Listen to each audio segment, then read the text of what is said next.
caríssimas alunas, caríssimos alunos da Faculdade de Direito do INSCOM. Mais uma vez reunidos em sala virtual, desta feita conversaremos sobre a Constituição de 1934, que é uma carta magna de aspecto muito singular dentro da história constitucional brasileira. Como estamos seguidamente frisando, cada carta constitucional responde às suas circunstâncias históricas, econômicas, sociais, políticas e ideológicas. Com a de 34 não foi diferente. O que se passava no Brasil e no mundo? No mundo, o grande sinal de mudança se encontra na quebra da Bolsa de Nova York em 1929. Esse craque da Bolsa simboliza o quê? O fim de um ciclo puramente liberal na história do capitalismo em escala mundial. O que vai nascer daí é o chamado neocapitalismo, cujo mentor foi Lord Keynes, o qual trouxe para as economias de mercado o planejamento de Estado originário da Revolução Russa de outubro de 1917, com os planos quinquenais dirigidos por Vladimir Lenin e Leon Trotsky. O que acontece é que a partir de então, mudada a natureza do capitalismo, o Estado deixa de ser puramente comprador e passa a ser fortemente produtor. Portanto, o Estado intervencionista passa a ser parte necessária do processo econômico das sociedades de tipo ocidental. Esta é a grande mudança em escala mundial.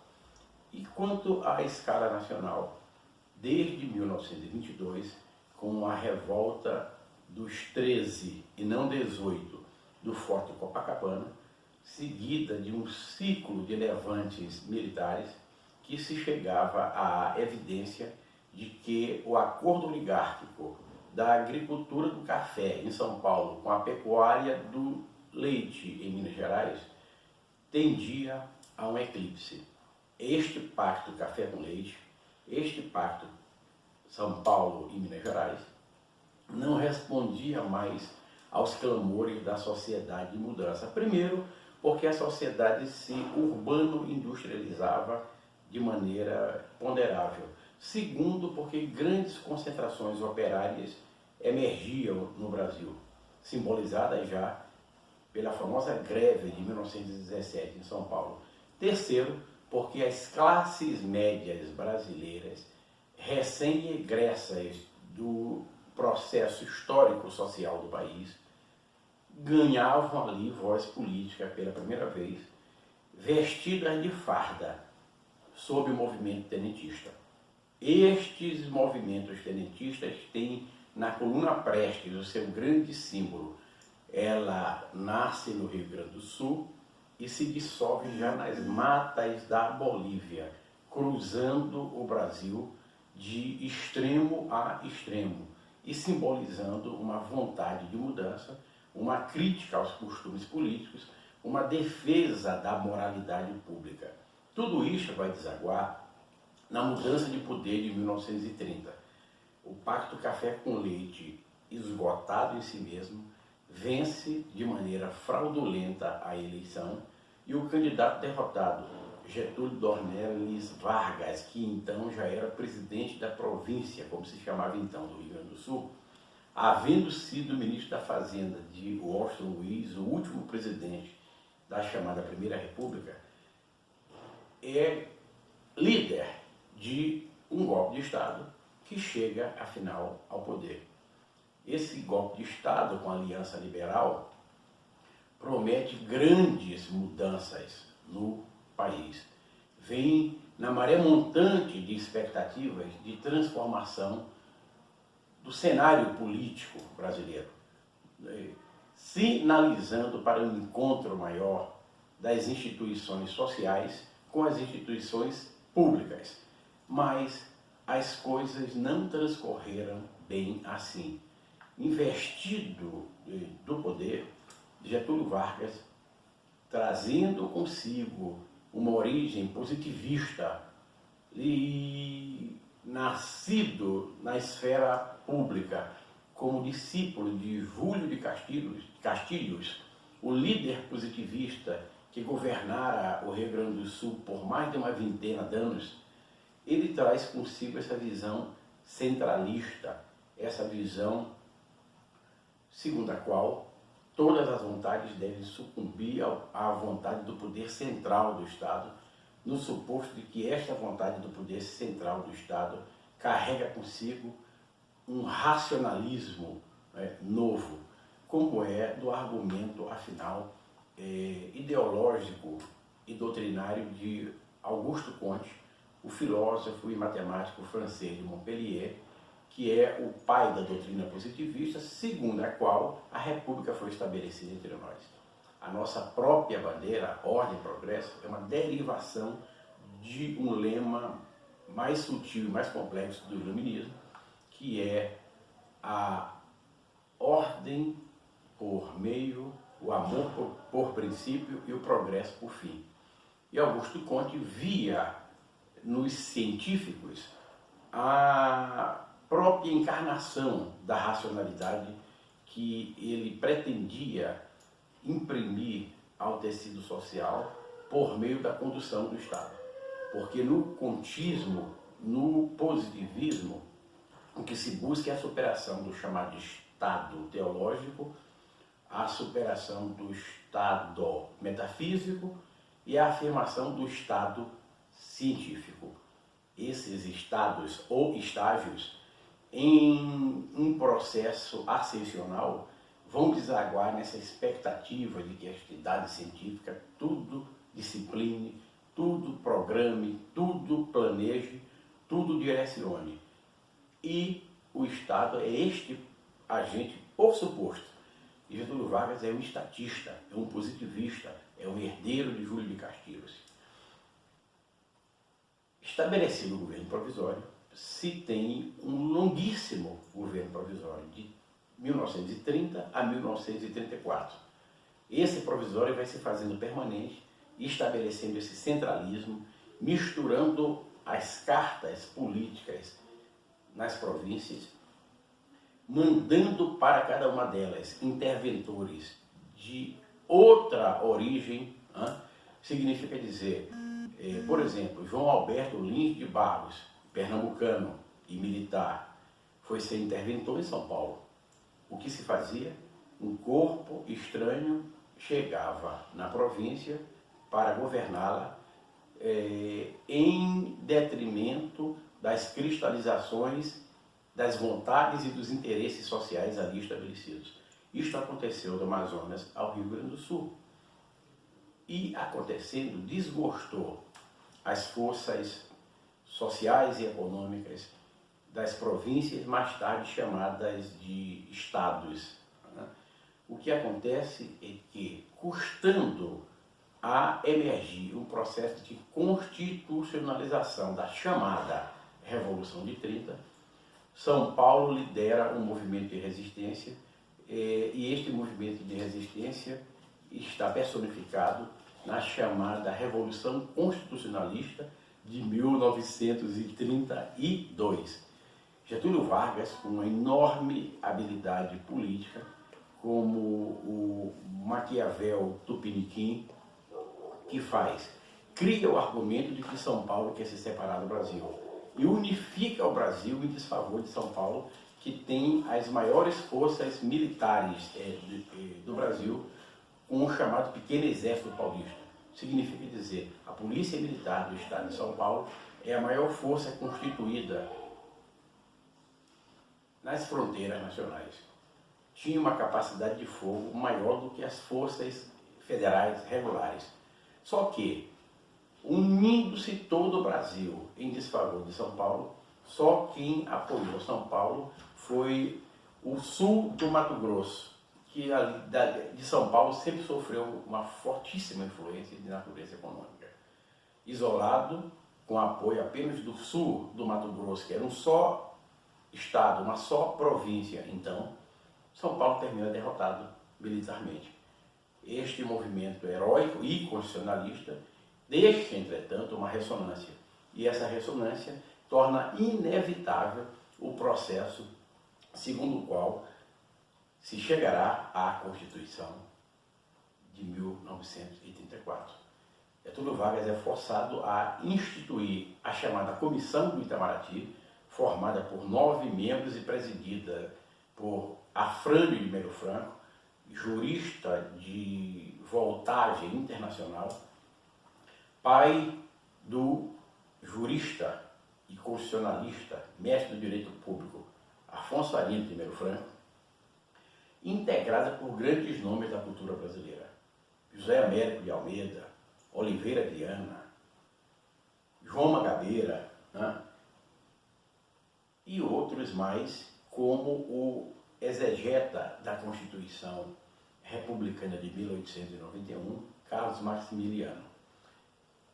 A Comissão do Itamaraty produz, afinal, o projeto de Constituição.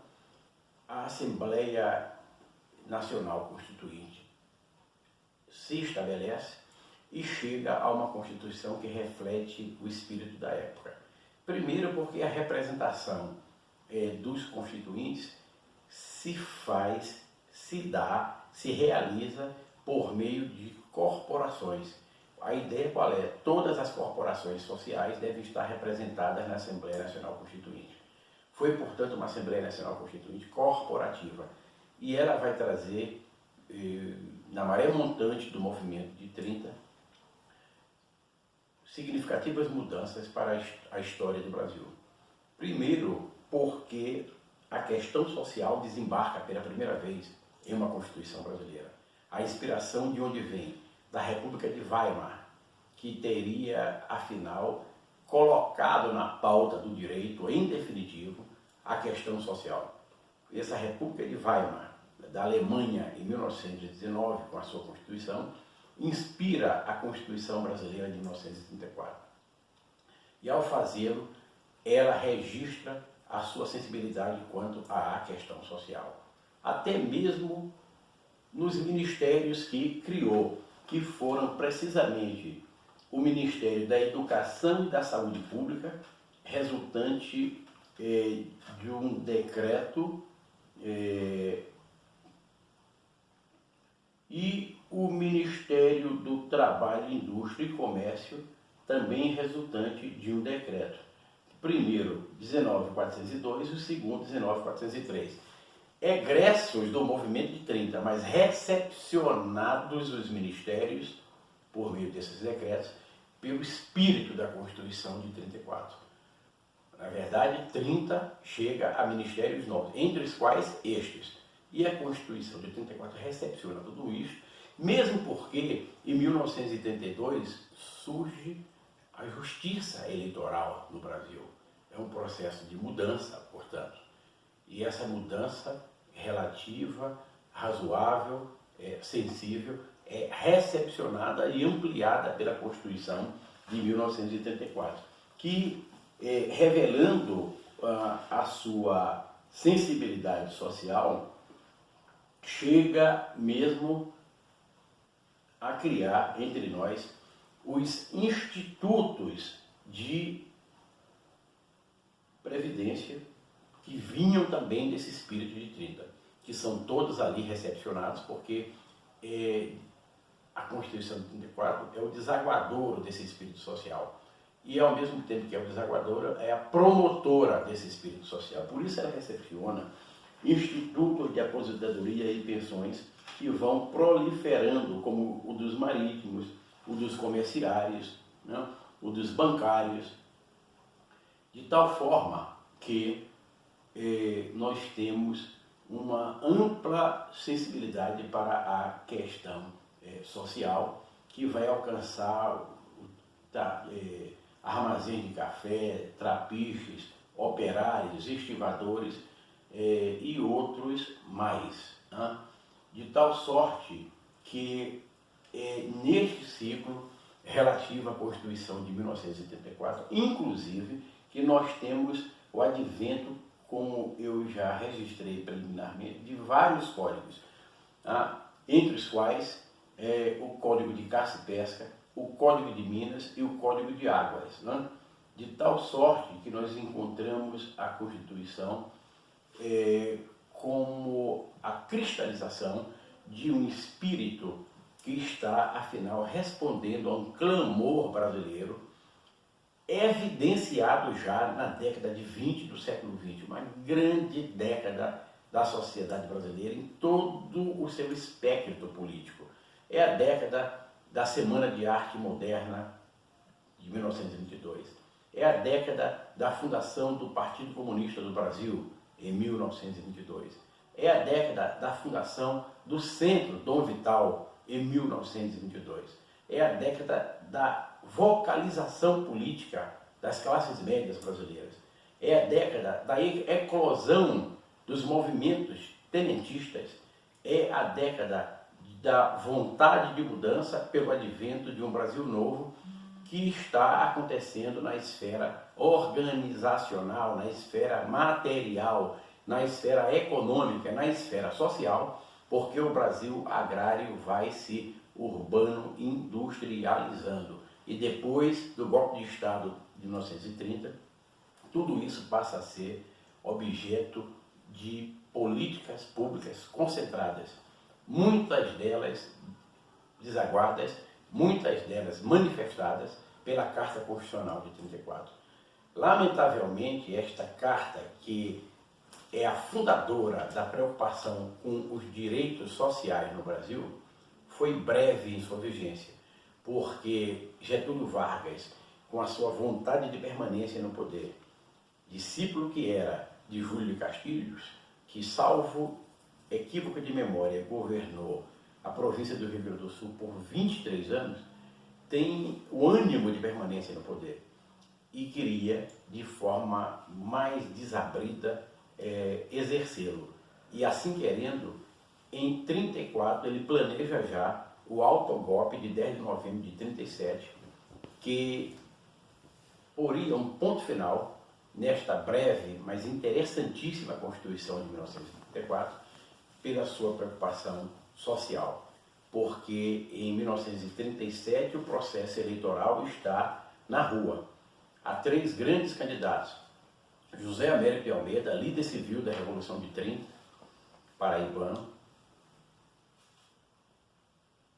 Plínio Salgado, escritor, modernista e líder das forças integralistas; e o candidato da oligarquia cafeicultora paulista, que é uma figura de sua elite, Salles, que vai para o prédio eleitoral, rumando depois para o exílio junto com Plínio Salgado.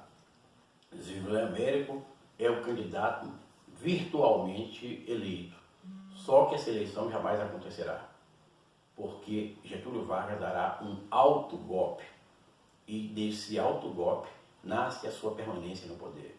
Em 10 de novembro de 1937, refletindo a polarização ideológica do mundo, com inspiração nazi-fascista, se estabelece entre nós o chamado Estado Novo, que põe um ponto final nesta breve, mas relevante, fugaz, mas vigorosa experiência da Constituição Brasileira de 1934, aquela que recepcionou a questão social em seu corpo pela primeira vez na história constitucional do Brasil.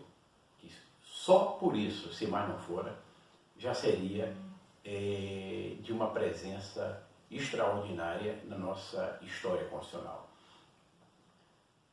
Registra-se que Tristão de Ataíde, ao seu de Amoroso Lima, fora cumprimentar o seu amigo Ronald de Carvalho, poeta da Semana de Arte Moderna de 1922, que era ninguém mais, ninguém menos do que chefe de gabinete de Getúlio Vargas. Era aniversário do amigo Ronald de Carvalho.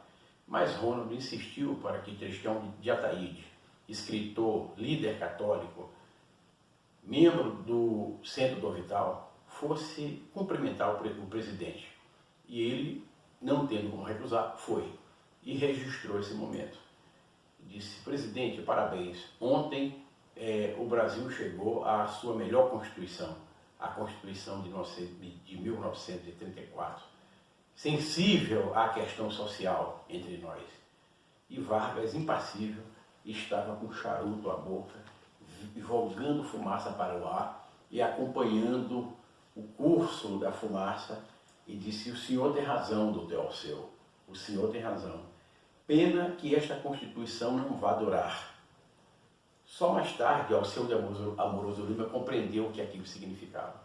Ele compreendeu que neste dia seguinte à promulgação da Constituição de 1984, que por eleição direta garantiu a permanência de Getúlio Vargas no poder, ele já conspirava contra ela e já antevia o autogolpe que afinal daria em 10 de novembro de 1937, que traria outra carta constitucional para o Brasil, de inspiração fascista, mas que será objeto de um encontro oportuno na semana vindoura.